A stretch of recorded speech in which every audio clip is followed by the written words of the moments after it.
New Orleans, a city of mystery, a city that 1 million people proudly call home, at least the ones above ground, because New Orleans is also home to many beings that can't find their way back. Watch as our group of paranormal investigators attempt to discover these lost souls. Join us as we explore New Orleans, the most haunted city in America. Over the centuries, communicating with the dead has been an obsession for many people, from famous writers and magicians to ordinary everyday folks. In tonight's episode, we'll explore the primary tools used in talking with spirits, and you'll discover, perhaps to your great surprise, that it isn't as difficult as you might think. Throughout time, mankind has been obsessed with the afterlife. Every civilization, every religion had a belief in the afterlife. During the Victorian era, people became even more obsessed with being able to communicate with the dead. The seance became a macabre form of entertainment during the late 1800s and early 1900s. Various methods are used to communicate with spirits, one of which is called a communication board or spirit board, commonly known as the Ouija board. When I was a little girl, we'd have slumber parties, and oftentimes we'd wind up trying to use the Ouija board to communicate with the dead, sometimes even bringing it to a cemetery. Oftentimes that planchette would take off on its own, or the board would flip over. Now, whether or not it was the imagination of nervous, scared little teenage girls, or whether something really was happening. Usually we wound up running and screaming after something weird happened. Nonetheless, even today, the Ouija board is a popular form of entertainment and a method of trying to communicate with the dead. Tarot has a specific meaning. The cards are laid out in a specific pattern and interpreted by the individual's intuition or their own psychic ability. Same thing with palmistry, cowrie shells. A Ouija board, a spirit board, actually opens a portal, inviting a spirit to give you the information that you need or to give you the answers. Instead of relying on your own intuition, you're actually using a spirit. This is not divination in the strictest sense of the term. This is what's known as necromancy. A spirit board is also very much like a magic mirror. Used respectably, a magic mirror is usually covered. When not in use, it can be used for spell casting as well as scrying to see images. Even still, with a magic mirror, there's a certain amount of intuition that goes into it. Ouija board, not at all. You're entirely reliant on spirit contact. This means that any spirit can come through. Ideally, it will answer the question and you say goodbye on the board and the spirit will go away. This is not always the case. The best thing to do with the Ouija board, unless you're very familiar with spirit systems, spirit contact, don't use it at all. If you do decide to venture out, lots of kids do, we all did as teenagers, be smart enough to sage the board before you use it. Failing, if you don't have sage, sprinkle it with salt. Ground it out. But do be aware that anytime you use a Ouija board, you're literally opening a door, not just from your home, but from yourself to anything that wants to come through. You're watching Haunted New Orleans. This is Haunted New Orleans. My name is Hester Eby. I'm Director of Tours here at the Myrtles Plantation. Overall, of our visitors, I would say at least 60% of them get some kind of feel that we are haunted. They either get, if it's nothing but a cool breeze on the neck, or someone playing with their hair, or someone tugging on their clothing, or actually seeing someone in their room. And a lot of times we have dolls in the rooms, we have jazz musicians in our rooms, and a lot of times they'll show that they're there just by moving those things around. A lot of guests have also picked up things on camera, and mostly the shape of a lady. You can see straight through her. She's transparent from the shoulders down, but from the neck up, she's a black woman. It looks like she's wearing something on her head, and we just believe that that could be Chloe, the slave that was killed here. The story of Chloe is a slave in the early 1820s. She was a mistress of the second owners. His name was Judge Clark Woodruff. Chloe was caught eavesdropping on some of the family business, and that was not allowed. As punishment, Judge Woodruff ordered her left earlobe to be removed. In reply, she baked a birthday cake for his oldest daughter, and she used the juices from the oleander leaf in that cake. It let off a liquid very similar to arsenic, killing the judge's wife, Sarah, and 2 of her children. And there are 3 of the ghosts, along with Chloe, the slave, who are still said to be here. Those who say they see Chloe, as I said, say from the shoulders down, it's a blue mist of a shape. From the neck up, she's a black woman. She has a large earring on the right ear. The left ear is missing, and she's wearing the turban. Some see the judge's children. They tend to show themselves in very bad weather, always wearing long white dresses and have long blonde hair. Some have even said they've heard crying of children. Some have said they've heard the crying of what sounds like a female adult. And we all connect that with the most popular ghosts, which are those 4. Me, myself, yes, I've experienced things. I've heard children giggling. It sounds like girls. I've also heard very heavy footsteps on the front porchway. Someone with very heavy boots on, gone out to see, and of course no one there. I've also, when I've done that each time, heard a child's voice say hello there from the end of the porchway, as if they were playing a trick on me. They'll do that sometimes too. We used to have a doorbell at the front door. We removed it because it would continuously ring from time to time. We would go out and look, and of course no one was there. I'm sure that the children like to play. Like children of today, they will do things that maybe they're asked not to do or not allowed to do, and they just want to get away with it and do it anyway. That's what I do believe the giggling is.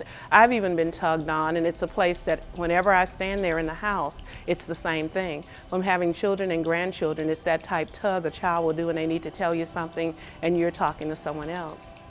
As far as hearing the ladies cry, we've had 4 different incidents where ladies have been involved.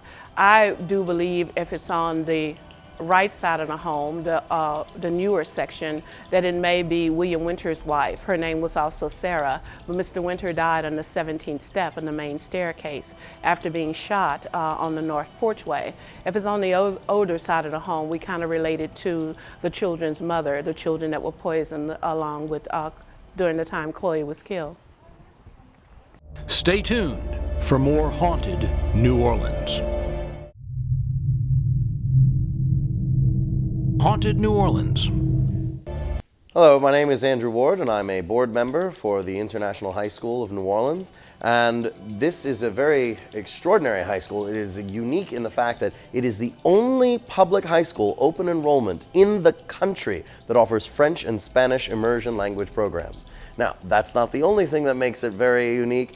The fact of the matter is, the International High School is very, very haunted. The first paranormal experience I would say that I had here was at a board meeting when I knew that the downstairs doors were locked and everyone who was attending the meeting was already there and was very certain of hearing footsteps upstairs, doors closing upstairs, was sure that there were students in the building or somebody in the building.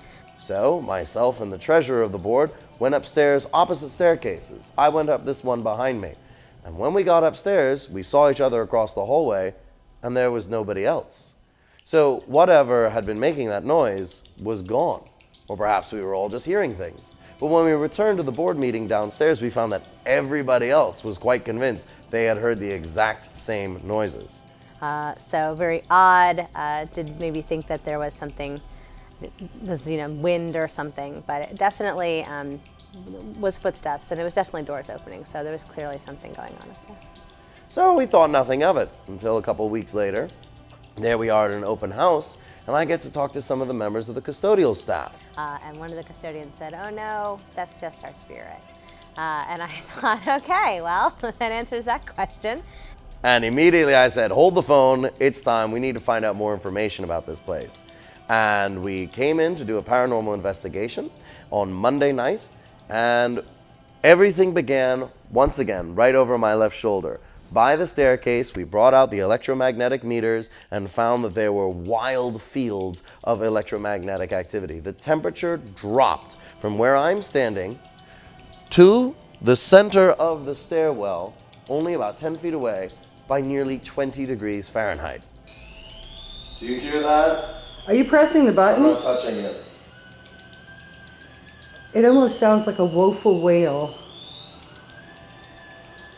Oh man.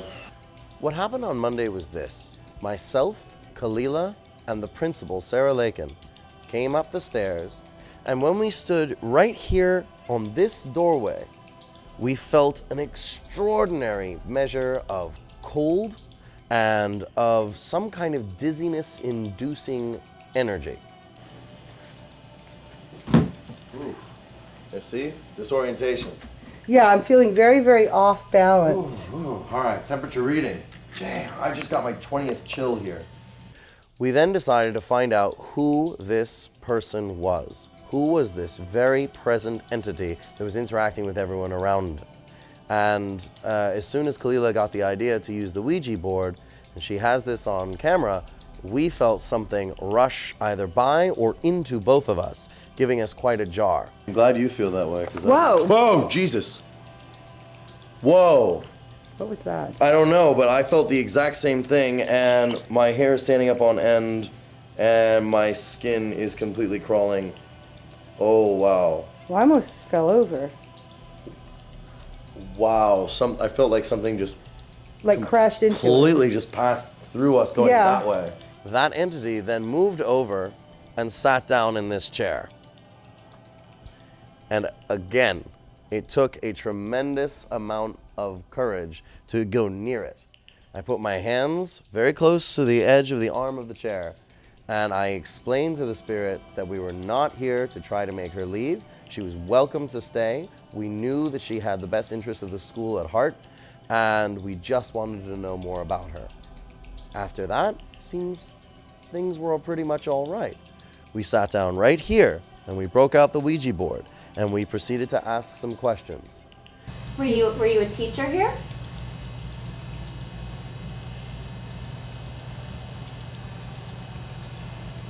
Oh my God. Wow. Andrew. Do you want to tell us the first letter of your first name?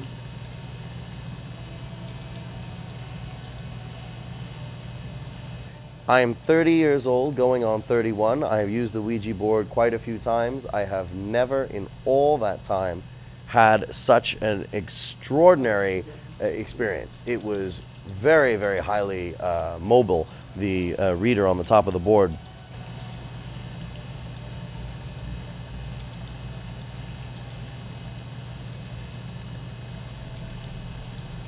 J.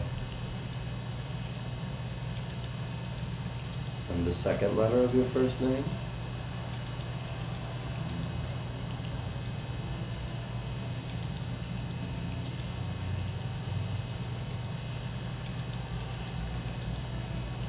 U.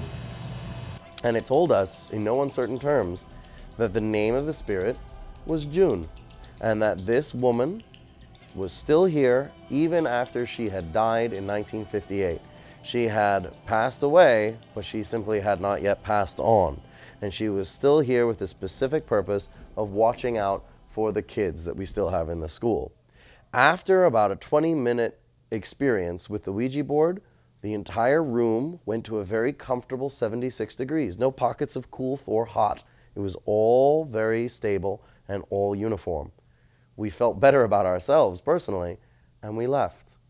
And as we did so, we found, both Sarah and Kalila reported looking up and seeing the silhouette of a woman standing in the window, looking down upon them.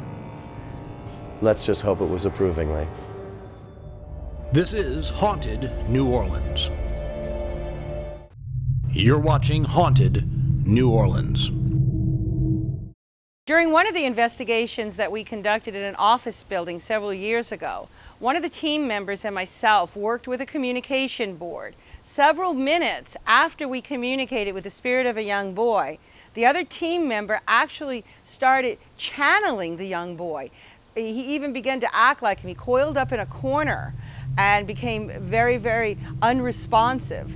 Another one of the team members suddenly felt compelled to start saying a children's nursery rhyme, sing a song of sixpence, a pocket full of rye. 24 blackbirds baked in a pie. When the pie was opened, the birds began to sing, but wasn't in a dainty dish to set before the king. At some point in time, the team member who was literally possessed by the spirit of this young boy turned to us and very coldly said, Where the live Keep king. going. You're doing good. Keep going. So we kept saying it over and over again. He continued to play on the floor with blocks and a small ball, and then suddenly he screamed at us, "Stop!" When the pie was opened, the birds began to sing, oh, wasn't in a dainty dish to set before the king. Shut up! And then he coiled up in the corner like a small child and was quivering. It's one of the strangest things we've ever encountered on an investigation. And it's just a classic example of why some people say working with communication boards or spirit boards can be dangerous. If you don't know what you're doing, sometimes you can call up spirits that can take over a person. So it is possible. Some of the things that we hear about the dangers of the Ouija board are definitely true. Electronic voice phenomena, often called EVP, is a method in which we use digital recorders to try to capture disembodied voices from the other side. Oftentimes these are used in conjunction with communication boards such as Ouija boards, where we're asking questions of the spirit and we don't hear an audible response, but we'll see it on the board and then later play back the recording and actually hear a response to our questions. Who else is with you?